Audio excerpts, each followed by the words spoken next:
భద్రతా వ్యవహారాల cabinet committee సమావేశం ముగిసింది. ప్రధాని మోదీ అధ్యక్షతన 2.5 గంటల పాటు సమావేశం జరిగింది. ఉగ్రదాడి మృతులకు కేబినెట్ కమిటీ నివాళులర్పించింది. పహల్గాం ఉగ్రదాడి ఘటనపై కేంద్ర భద్రతా వ్యవహారాల కేబినెట్ కమిటీ చర్చించింది. ఈ భేటీలో రాజ్నాథ్ సింగ్, అమిత్ షా, జైశంకర్, అజిత్ దోవల్ సహా ఆయా శాఖల కార్యదర్శులు పాల్గొన్నారు.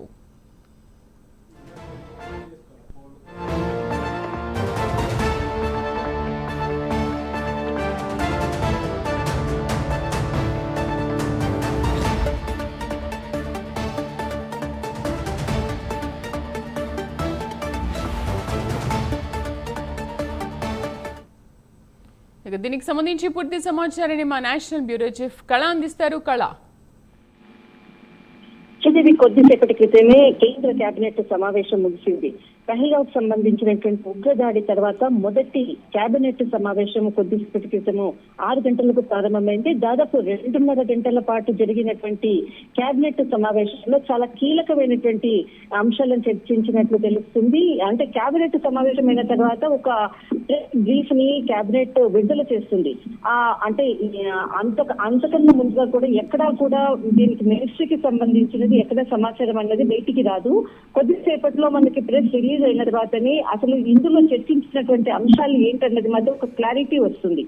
మరొకటి, ఇక్కడ ఉగ్రవాదులు చేసినటువంటి దాడికి సంబంధించినటువంటి ఉగ్రవాదులు ఒక ఇంట్లో దాక్కున్నారన్నటువంటి సమాచారంతో అంటే మొత్తం అంతా కూడా ఆర్మీ అంతా కూడా వారి ఫోన్ ట్రాక్ రికార్డ్స్ ని గుర్తించేసి వారిని పట్టుకోవడం, అంటే ఆ పరిసర ప్రాంతాల్లో మొత్తం చుట్టుముట్టినట్లు కూడా తెలుస్తుంది. ముఖ్యంగా ఎవరైతే దీంట్లో కీలక వ్యక్తిగా పాల్గొన్నటువంటి మొత్తం అంటే ఉగ్రవాదులందరూ కూడా ఒకే దగ్గర ఉన్నట్లు తెలుస్తుంది. దాదాపు ఆ కీలకంగా ఉన్నటువంటి ప్లేస్ లో మాత్రమే ఇప్పుడు అక్కడ అటు ఉగ్రవాదులకు తర్వాత ఆర్మీకి సంబంధించినటువంటి పోలీసులకు మధ్య తీవ్రంగా ప్రస్తుతం కొంత ఉద్రిక్తత పరిస్థితులు ఉన్నాయన్నట్టు మాత్రము సమాచారం అందుతుంది.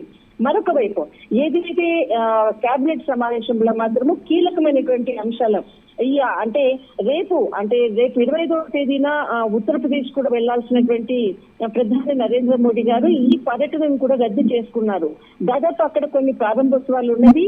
ఇక్కడ అంటే ఈ సంఘటన జరిగిన తర్వాత అక్కడికి ఉత్తరప్రదేశ్ కూడా వెళ్లడము కూడా క్యాన్సిల్ చేశారు. అయితే ముఖ్యంగా ఈ అంటే కేబినెట్ సమావేశంలో మాత్రము దాదాపు ఎవరైతే ఇక్కడ దీనికి సంబంధించినటువంటి నిన్న జరిగినటువంటి ఉగ్రదాడికి సంబంధించినటువంటి పూర్తి సమాచారం ఇచ్చినటువంటి వాళ్లకు అక్కడ జమ్మూ కాశ్మీర్ ప్రభుత్వం కూడా 20 లక్షల రూపాయల బహుమతిని కూడా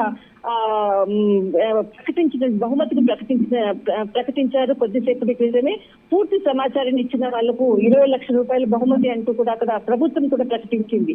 మరి రేపు ఏదైతే అఖిలపక్ష సమావేశము అంటే 2 రోజుల నుంచి కూడా అక్కడ ఉద్రిక్తత పరిస్థితులు నెలకొన్నాయి. 35 సంవత్సరాల తర్వాత ఈ రోజు ప్రొటెస్ట్ కి సంబంధించి మొత్తం అంతా కూడా శ్రీనగర్ తర్వాత కశ్మీర్ కి సంబంధించిన మహిళలు పిల్లలతో సహా కూడా రోడ్లెక్కినటువంటి పరిస్థితి.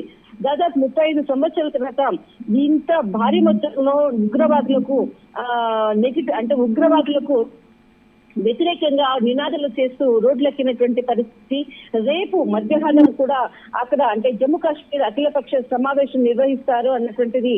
రేపు మధ్యాహ్నం 3 గంటలకు అఖిలపక్ష సమావేశం జమ్మూ కాశ్మీర్ ప్రభుత్వము నిర్వహిస్తుంది. దీనికి సంబంధించినటువంటి పూర్తి సమాచారం అంటే నిన్న జరిగినటువంటి దాన్ని తర్వాత ముందు కూడా అక్కడ సెక్యూరిటీని అంతటిని కూడా ఒక కొలికి తెచ్చే విధంగా తర్వాత ఎక్కడ ఏం జరిగింది అన్నటువంటి పూర్తి సమాచారంతో రేపు కేబినెట్ సమావేశంలో మాత్రం చాలా కీలక నిర్ణయాలు జమ్మూ కాశ్మీర్ ప్రభుత్వం తీసుకోబోతుంది.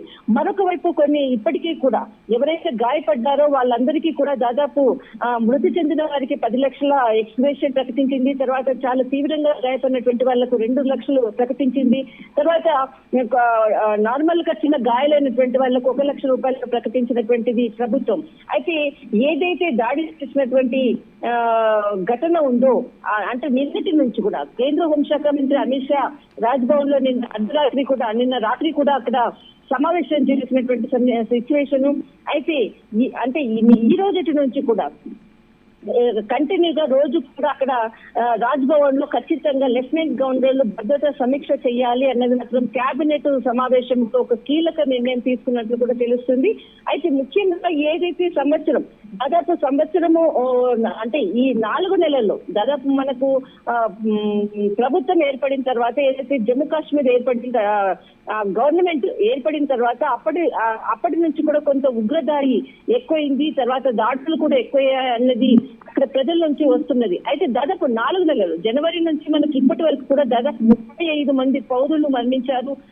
ఒక కొంతమంది భద్రతా సిబ్బంది కూడా ఇక్కడ మరణించారు అన్నటువంటిది మొత్తం డాటా కూడా రక్షణ సైన్యం అంతా కూడా ఈ రోజు జరిగినటువంటి చర్చల్లో 4 నెలల్లో ఎక్కడ ఏం జరిగింది, ఎక్కడెక్కడ దాడులు జరిగాయి అన్నటువంటి టోటల్ రిపోర్ట్ అంతటిని కూడా ఈ రోజు ఏదైతే రక్షణ శాఖ మంత్రి జరిపినటువంటి సమావేశంలో కూడా మొత్తం అంతా డాటా తీసి ఈ రోజు కేబినెట్ సమావేశంలో పూర్తి నివేదికతో సహా కూడా ఈ కేబినెట్ సమావేశంలో చర్చించినట్లు తెలుస్తుంది.